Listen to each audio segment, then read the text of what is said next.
Hello friends, today we are discuss the Ostwald dilution law for the weak electrolyte.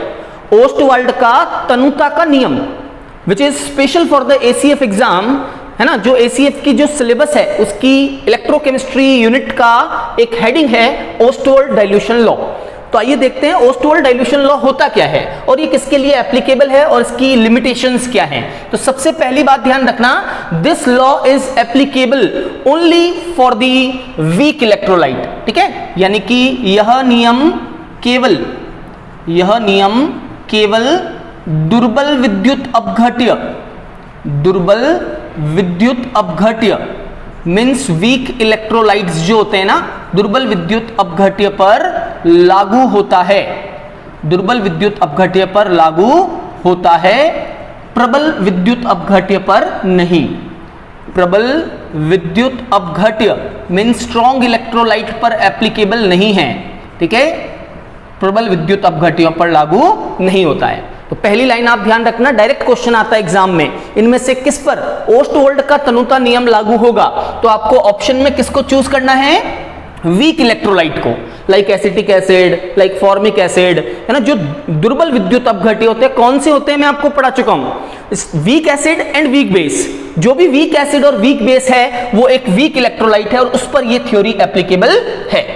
दूसरा, ये जो नियम है वो किसको सपोर्ट करता है, किसको समर्थन देता है। तो ध्यान रखना कि यह जो सिद्धांत है, ठीक है, यह सिद्धांत आर्नियस सिद्धांत का सपोर्ट करता है, आर्नियस सिद्धांत का समर्थन करता है, सिद्धांत का समर्थन, ठीक है, समर्थन करता है, प्रूफ करता है कि आर्नियस की थ्योरी सही है। आर्नियस ने भी एक सिद्धांत दिया था, है ना, वीक इलेक्ट्रोलाइट के डिसोसिएशन को लेकर, वियोजन को लेकर और वियोजन की मात्रा को लेकर आर्नियस ने एक सिद्धांत दिया था वीक इलेक्ट्रोलाइट के लिए, वो एप्लीकेबल है और ये उसको और अच्छे से सपोर्ट करता है। कौन, ओस्टवाल्ड डाइल्यूशन लॉ।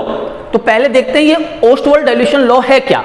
तो देखिए बोर्ड पे, अगर कोई वीक इलेक्ट्रोलाइट हम लेते हैं, मान लीजिए मैंने वीक इलेक्ट्रोलाइट ले लिया है एसिटिक एसिड CH3COOH और इसका डिसोसिएशन होगा तो बनेगा CH3COO- एंड H+।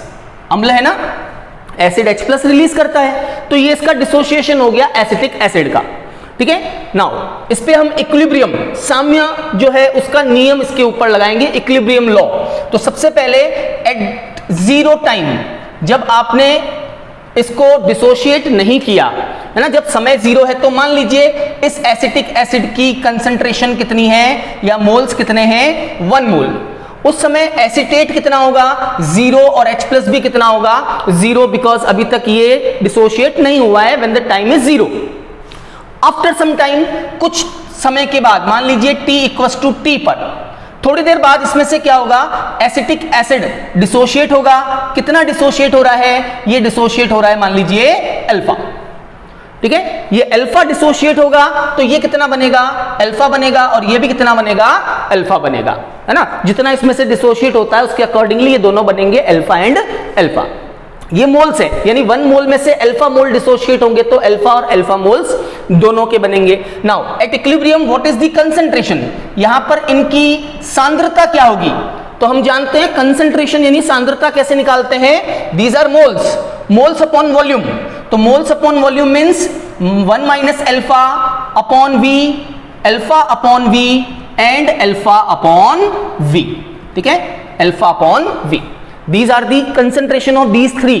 ये इन तीनों की सांद्रता आ गई। एसिटिक अम्ल की सांद्रता 1 - अल्फा अपॉन वी, एसिटेट की हो गई अल्फा अपॉन वी और H+ की हो गई अल्फा अपॉन वी।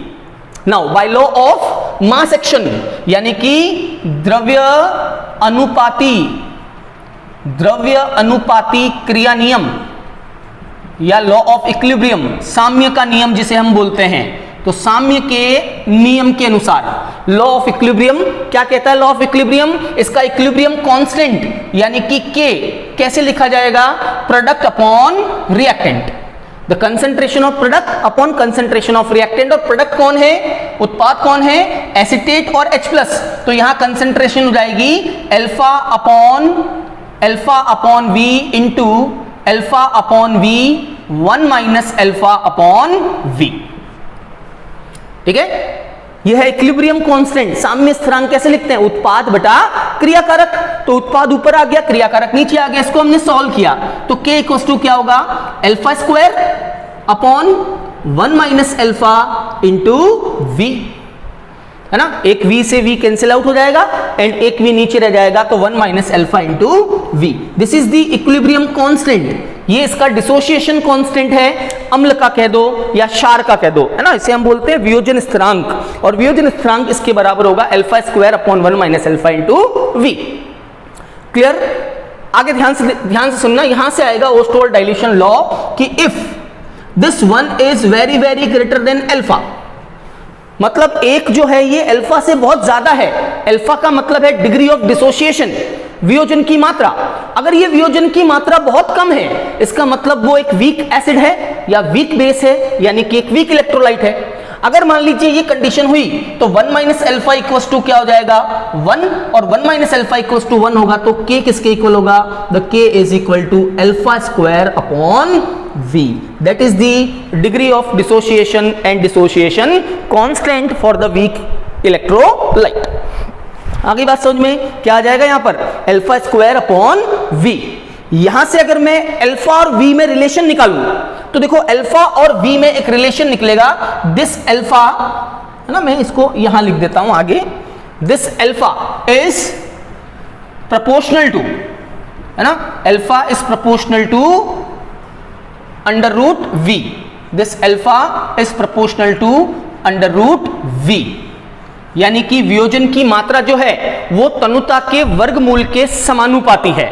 वियोजन की मात्रा तनुता के वर्गमूल के समानुपाती है। Alpha is proportional to under root v।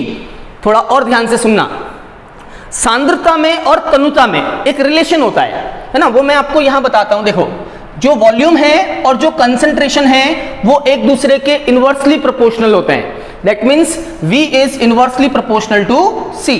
V C के इनवर्सली प्रोपोर्शनल होगा तो मैं यहां लिख सकता हूं alpha is proportional to 1 upon under root C, है ना। इसको मैं ऐसे भी लिख सकता हूं alpha is proportional to 1 upon root C या alpha is proportional to under root V। ये जो दो फॉर्मूले आपको दिख रहे हैं यही ओस्टवाल्ड का तनुता नियम है, और ओस्टवाल्ड का तनुता नियम कहता है कि अल्फा का मतलब है वियोजन की मात्रा, डिग्री ऑफ डिसोसिएशन, वियोजन की मात्रा degree of dissociation is proportional to 1 upon under root C और is proportional to under root V, है ना। V का मतलब है तनुता और C का मतलब है सांद्रता। तो यहां से हम नियम लिख सकते हैं ओस्टवाल्ड का तनुता नियम। ओस्टवाल्ड तनुता नियम के अनुसार, ओस्टवाल्ड डाइल्यूशन लॉ के अनुसार वियोजन की मात्रा यानी आयनन की मात्रा, वियोजन की मात्रा तनुता के, तनुता मतलब वॉल्यूम, ठीक है, तनुता के वर्गमूल के, रूट के वर्गमूल के समानुपाती, तनुता के वर्गमूल के समानुपाती या सांद्रता के वर्गमूल के, सांद्रता मीन्स कंसंट्रेशन यानी C, सांद्रता के वर्गमूल के व्युत्क्रमानुपाती होती है, व्युत्क्रमानुपाती होती है, ठीक है। इसे हम कहते हैं ओस्टवाल्ड का तनुता का नियम। यानी जो वियोजन की मात्रा होगी ना अल्फा, ये वियोजन की मात्रा या तो सांद्रता के वर्गमूल के व्युत्क्रमानुपाती होगी या तनुता के वर्गमूल के समानुपाती होगी। इसे हम ओस्टवाल्ड डाइल्यूशन लॉ कहते हैं। तो डायरेक्ट एग्जाम में आएगा ओस्टवाल्ड का तनुता नियम क्या है, तो it is this one is the Ostwald dilution law. Clear? अब देखो आपको इसके ऊपर न्यूमेरिकल या संख्यात्मक प्रश्न कैसे पूछ सकते हैं ना, न्यूमेरिकल कैसे आ सकता है एग्जाम में, तो इससे हम एक और रिलेशन बना सकते हैं। Alpha is proportional to under root V, तो मैं दो अगर इलेक्ट्रोलाइट हो और दो इलेक्ट्रोलाइट को आपको कंपेयर करना हो तो हम कंपैरिजन में ये चीज लिख सकते हैं क्या? देखिए ध्यान से, alpha 1 upon alpha 2 equals to under root of V1 upon V2 और is equal to under root of C2 upon C1, है ना। अगर दो अपने पास इलेक्ट्रोलाइट हो और उनका जो है कंसंट्रेशन आपको दे रखा हो तो हम उसकी वियोजन की मात्राओं का अनुपात यहां से ज्ञात कर सकते हैं। जैसे मैं आपको एक एग्जांपल बताता हूं किस तरह से क्वेश्चंस को पूछा जाता है एग्जाम में। जैसे आपको प्रश्न दे दिया एक है एसिटिक अम्ल CH3COOH और एक है फॉर्मिक अम्ल यानी HCOOH। ठीक है, एसिटिक अम्ल और फॉर्मिक एसिड जो है ना, इन दोनों की कंसंट्रेशंस आपको दे रखी है, सांद्रताएं दे रखी है और सांद्रताएं कितनी हैं? सांद्रताएं हैं रेस्पेक्टिवली m/100 एंड m/10। ठीक है, m/100 और मैं 1000 कर लेता हूं, m/1000 और m/10 एसिटिक एसिड और फॉर्मिक एसिड की कंसंट्रेशंस दे रखी है। ठीक है, और आपको निकालना है क्या? इनकी वियोजन की मात्रा का अनुपात, इनकी वियोजन की मात्राओं का, वियोजन की मात्रा का अनुपात ज्ञात करो, रेशियो कैलकुलेट करना है। वियोजन की मात्रा का अनुपात ज्ञात कीजिए। ठीक है, दो वीक इलेक्ट्रोलाइट दे दिए, एसिटिक एसिड, फॉर्मिक एसिड, उनकी कंसंट्रेशंस दे दी और आपको पूछ लिया उनके वियोजन की मात्रा यानी डिग्री ऑफ डिसोसिएशन, अल्फा का रेशियो क्या होगा। So we know that concentrations दे रखी हैं, that means α1 upon α2 equal to C2 upon C1। Correct, so α1 upon α2 equals to under root of C2 upon C1। Now C2 जो second लिखा हुआ होता है वो 2 होता है, जो पहले लिखा होता है 1 है। पहले जो लिखा है 1, सेकंड लिखा है वो 2, तो फॉर्मिक एसिड हो गया आपका 2 यानी कि m/10। इसकी कंसंट्रेशन है 10 टू द पावर -1, है ना। 1/10 को क्या लिखेंगे? 10 टू द पावर -1। ऐसे ये है 1/1000, 1/1000 means 10 to the power -3। Clear, solve कर लिया इसको, 10 to the power -1, 10 to the power -3 cancel out हो गया, 10 टू द पावर -2 बच गया नीचे, जो ऊपर जाएगा तो क्या हो जाएगा? 100 हो जाएगा। So that is equal to 100/1 root, under root of 100/1 and under root of 100/1 means α1 upon α2 is equal to 10⁻1। That is your answer.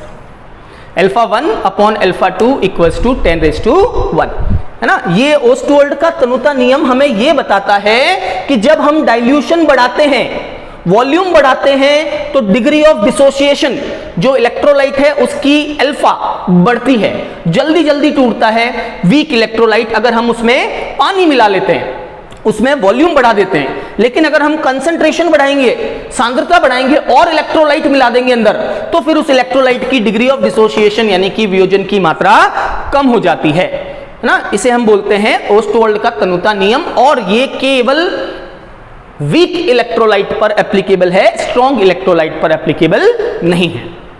Clear, चलिए आज के लेक्चर को यहीं समाप्त करते हैं। नेक्स्ट लेक्चर में मैं आपको पढ़ाऊंगा buffer and mechanism of buffer for the specially ACF exam. Clear, and उसके साथ में भी हम पढ़ेंगे pH और pH concept and calculation of pH by different types of electrodes. चलिए, थैंक यू वेरी मच।